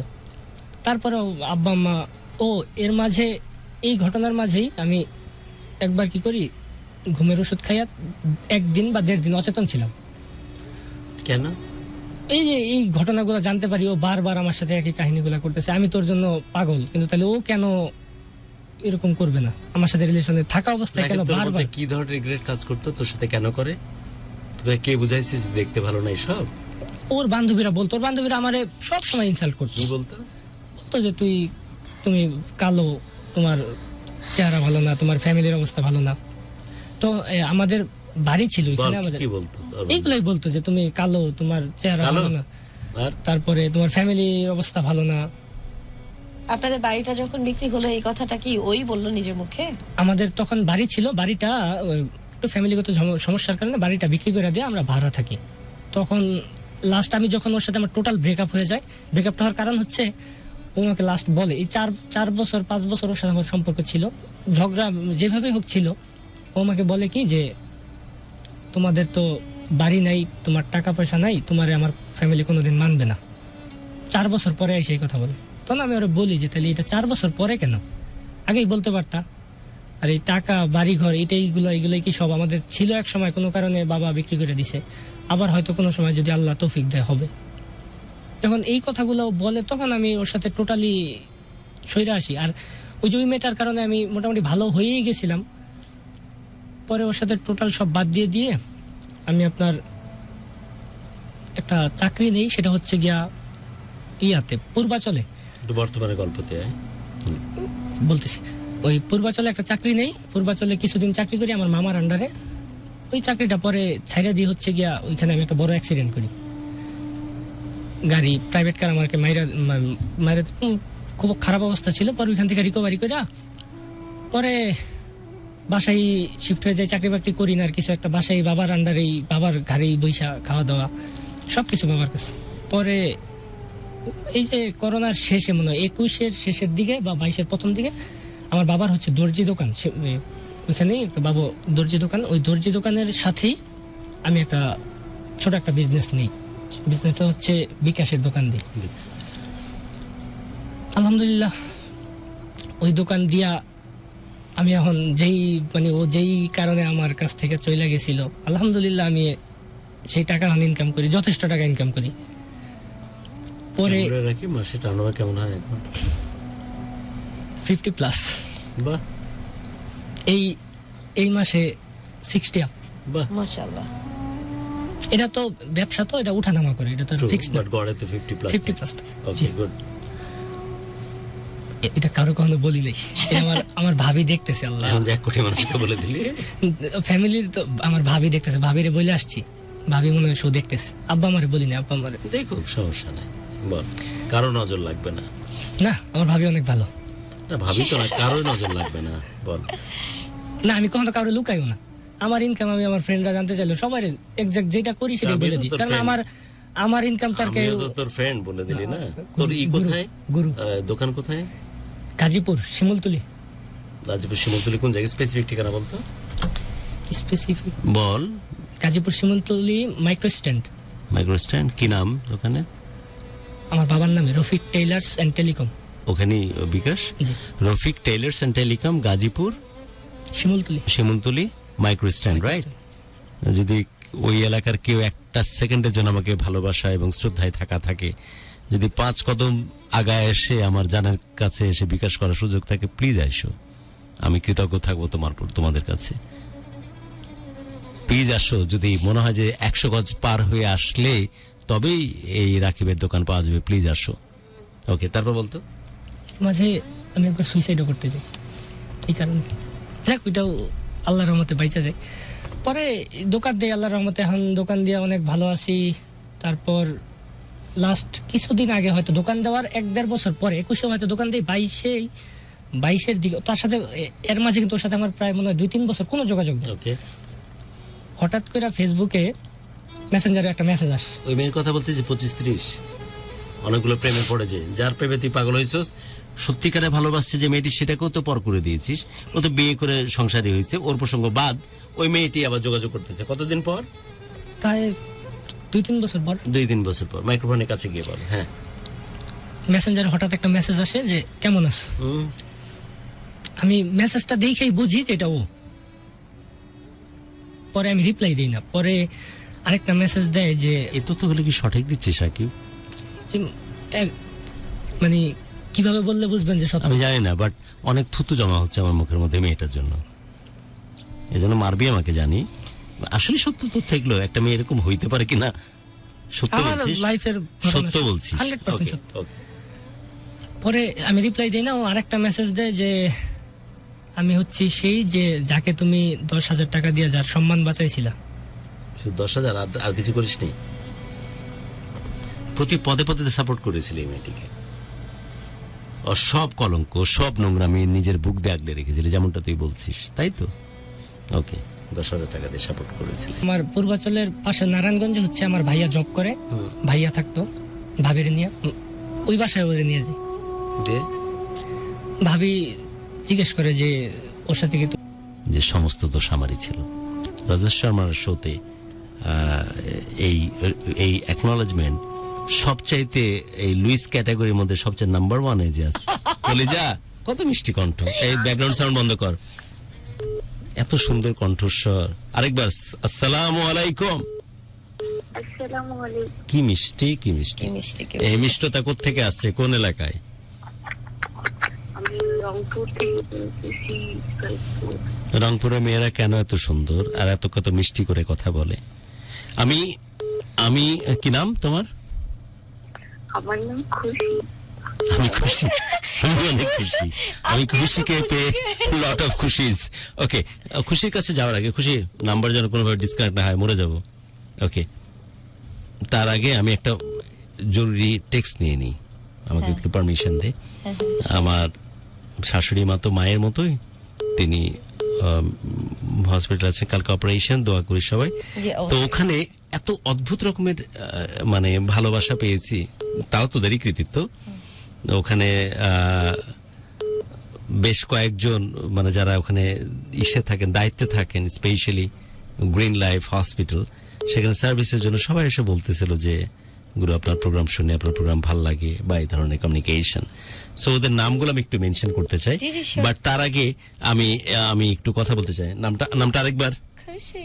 খুশি, ইস, খুশি প্লিজ শুনতে চাই তোমার কথা। আমি পাগল হয়ে যাচ্ছি আপনার সঙ্গে কথা বলতে। আমিও পাগল হচ্ছি জান, আমরা পাগল হয়ে ডিসিশন নিয়ে ফেলেছি, দুজন হাত ধরাধরি করে ব্যাকগ্রাউন্ডে পাগল হয়েছে, এই গানটা হবে। আর আমরা দৌড়াতে দৌড়াতে, কি গান তুই সব পারিস না, বল গানটা গা। এই খুশি, পাগল হয়ে যাবে গানটা গা। কথা বলতে থাকেন, হ্যাঁ, পাগলটা গা। পাগল হয়ে যাব আমি, পাগল হয়ে যাব। আচ্ছা, ব্যাকগ্রাউন্ডে শান্ত গান করবে, আমরা দুজন পাগল হতে হতে মজিদপুর পাবনা মেন্টাল হসপিটালে ঢুকে যাব। হ্যাঁ খুশি, তারপর? আমার প্রথম আপনি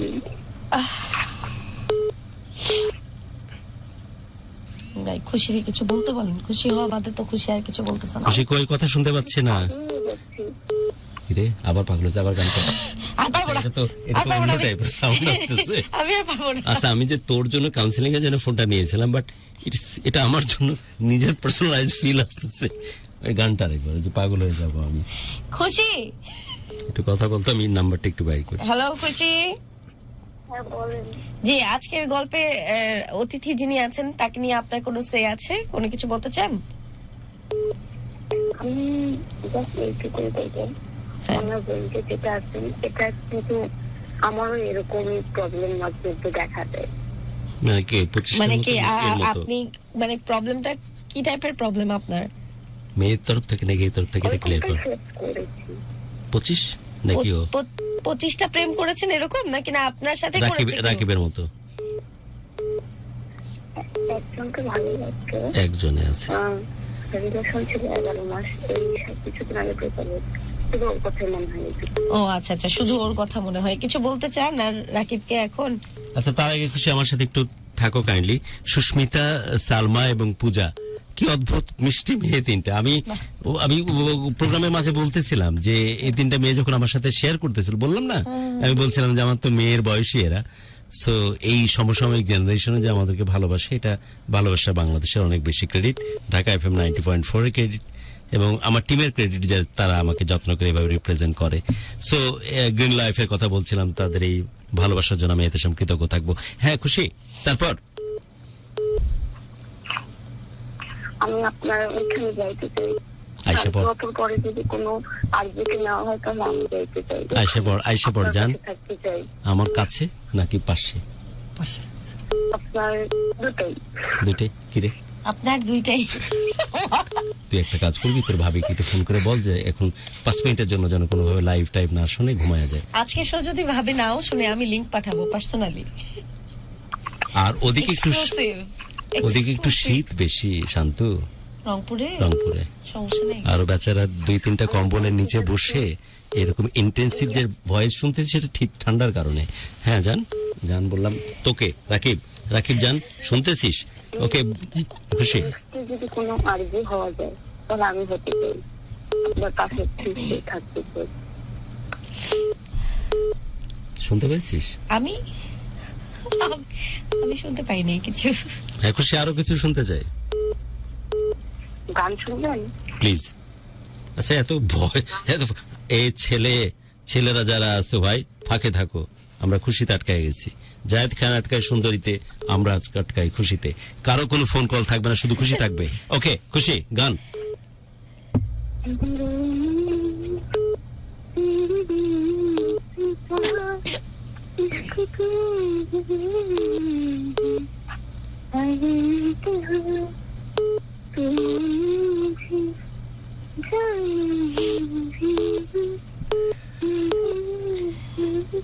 কি ভাল লাগে? গান ভাল লাগতেছে?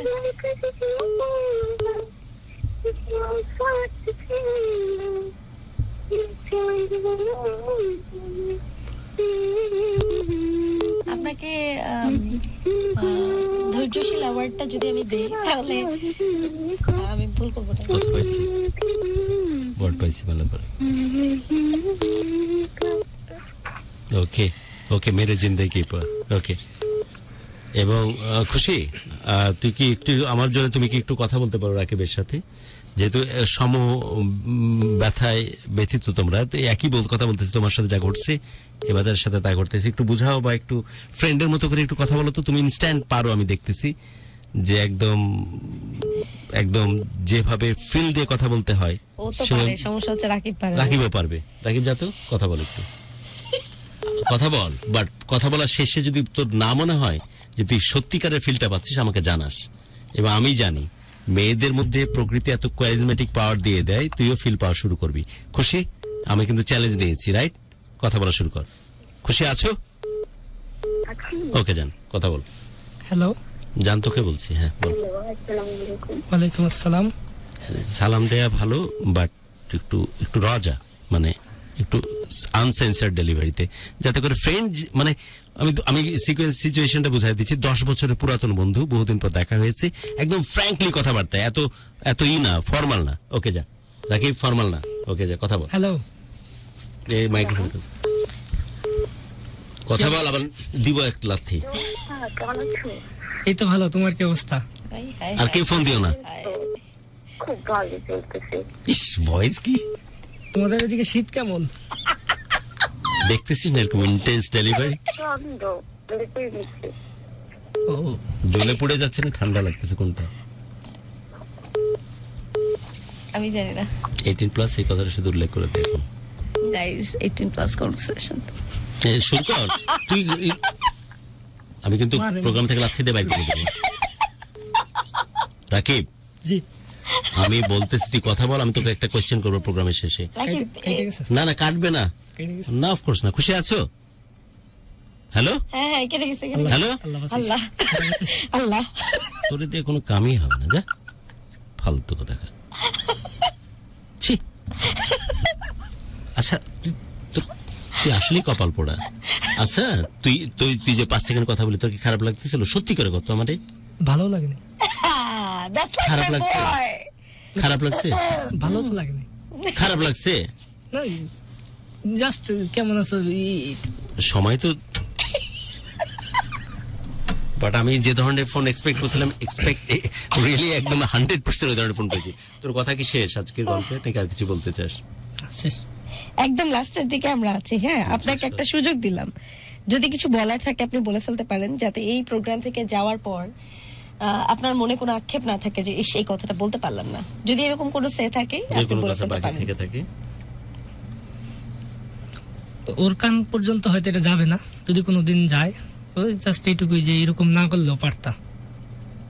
আর দর্শক যারা আছে তাদের বলবো যে এরকম একতরফা রিলেশনে গিয়া নিজের জীবন কখনো নষ্ট করেন না। ওমা তোর ভিউয়ারশিপ হতে পারছে ওর কারণে খুশি, প্লিজ ফোন দে।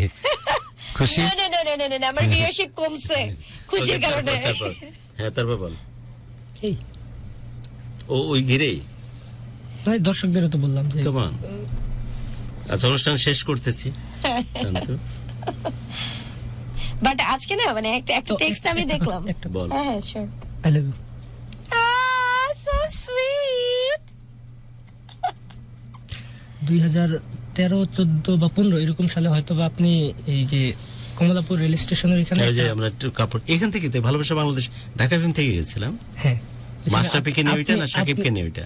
না খেলোয়াড় ছিল, কে জানি ছিল। তো তোদের তো ফোকাস থাকে না না, ভাই। ওই সময় তোদের কথা কি ফোকাস বলে? শুধু আমার দিকে থাকে। আপনাকে দেখছিস নি? বুঝেছি। I'm so big. Yes. K মাস্টারপিকে Shakib you are. কাসরপুল they don't care about anybody. আমাদের লাভগুলো আছে। ওই তখন আপনার ওই গাজীপুর থেকে আসছিলাম দেখতে, কোনো ভাগ্য খারাপ ছিল মনে হয় দেখা হয়নি।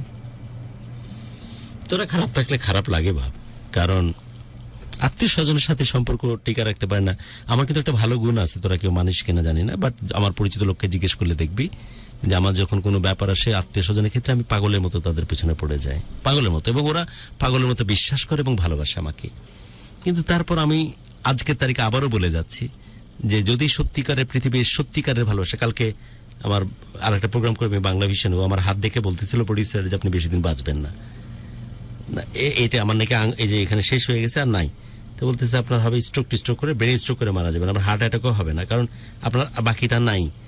তো আমি বললাম যে আমি আবার মৃত্যুভীতি আছে, কারণ আমার অনেক বড় একটা অপারেশন আছে এখানে, আমার কিন্তু গোটা অ্যাবডোমেনাল ওপেন করা, অ্যাপেন্ডিক্স ব্লাস্ট হওয়ার পরে। আমার অ্যাপেন্ডিক্স তো ব্লাস্ট হয়নি, ব্লাস্ট আমার 3 নাম্বার স্তরে ছিল, আমার ব্লাস্ট হয়ে গোটাটা ওপেন করছে, না হয়তো আমার তোর মতো এতটুকু করতে হতো। হ্যাঁ। তো ওই দিন মৃত্যুভীতি ঢুকছে, আর এইসব কথা শুনলে না ভীতি আরো বেড়ে যায় আমার। তো বিশ্বাস কর আজকের তারিখে আমি বলে যাচ্ছি প্রোগ্রাম শেষ করার আগে যে আমার জীবনে যদি ভালোবাসা এসে থাকে বিভিন্ন ফরম্যাটে, সবচেয়ে বেশি ভালোবাসা এসেছে তুই বা তোদের মতো মানুষের হাত ধরে, এবং এর জারিয়া হয়েছে ভালোবাসা বাংলাদেশ বা এই লাভগুরু ক্যারেক্টার। সো আমি বিশ্বাস করি, আমি অনেক ভ্যালু করি তোদের এই ভালোবাসাকে।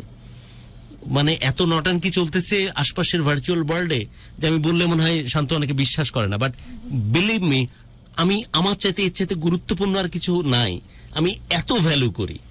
আমি এটাও বলতেছি আমার আত্মীয় স্বজন ভাই বোন এগুলোর চাইতে অনেক বেশি মূল্যবান হয়ে ওঠে যে একটা অপরিচিত মানুষ যখন এত যত্ন করে আমাকে ভালোবাসে। এবং আমার ওই ভদ্রলোকের কথা শুনতেছিলাম যখন আমার ওই এগুলো পড়ে টুড়ে বলতেছিলাম, আমি বললাম যে আমার তো এমনি মৃত্যুভীতি কাজ করে যে এই অ্যাক্সিডেন্টের পর আমার যদি এরকম কিছু হয়েও যায়, আল্লাহকে যে আমি বলবো যে ওই মানুষগুলোকে ভালো রাখেন যারা বিনা কারণে কোনো রকমের চেনা পরিচয় ছাড়া আমাকে পাগলের মতো ভালোবেসেছে, মানে তোরা। তা আমি তোদের সাথে ভণ্ডামি করি না, তোদের আল্লাহর দোহাই লাগে আমাকে বিশ্বাস করি, সেই ক্ষেত্রে অবশ্যই বিশ্বাস করি। আমি আসলে ভণ্ডামি করি না। কারণ কে কার ওরসে জন্ম নেবে, কে কার ভাই হবে, বোন হবে, বন্ধু হবে, সব তো উপর থেকে নির্ধারিত। এটা নির্ধারিত ছিল না, এটা আমি আল্লাহ আমাকে কিছু হয়তো ক্ষমতা দিয়েছিলাম, আমি কিছু কথা বলেছি, ওরা পাগলের মতো আমাকে ভালোবেসেছে, এবং এটাকে আমি সত্যি ভ্যালু করি। এটার মধ্যে কোন রকমের দান্দাবাজি নাই। আজ পর্যন্ত তো আমি প্রোগ্রাম কোনো কাছে ধান্দার ক্ষেত্রে ব্যবহার করিনি। এতে এই বয়সে এসে নতুন পার্সোনাল চ্যানেল খুলেছি, এই বয়সে এসে 18 বছর 19 বছর পর। আমি ধান্দাবাজ না, আসলে আমি ধান্দাবাজ না। আমি হঠাৎ চুরকি কয়েকটা 10-12টা দাড়ি উগাই দিয়ে বলবো না জাযাকাল্লাহ খায়রান বলে আমি তোদের প্রীতি নেওয়ার চেষ্টা করবো, আমি এরকম না। আমাকে ওটার সাথে মিলাই দিলে আমার সাথে অনেক বেশি অন্যায় করা হবে। তোদের প্রত্যেকটা ভালোবাসা ইট মিনস আ লট। এটা নিয়ে কেউ যেন আপনার ভাবে যে এত রকমের বাংলাদেশের স্বেচ্ছাচারিতার নোংরামি চলতেছে ভালোবাসার ব্যানারে, কেউ যেন না ভাবে যে এই লোকটা মনে হয় ভালোবাসার দোকান খুলে বসেছে। আমার কাছে সত্যিটা অনেক বেশি মিন করে। তোদের মতো মানুষ যখন কষ্টে থাকে আমার বুক পুড়তে থাকে, কারণ বিনা কারণে মানুষটা আমাদেরকে ভালোবাসে। তাই আমি কি এটা কি তোকে ট্রান্সমিট করতে পারছি বিষয়টা?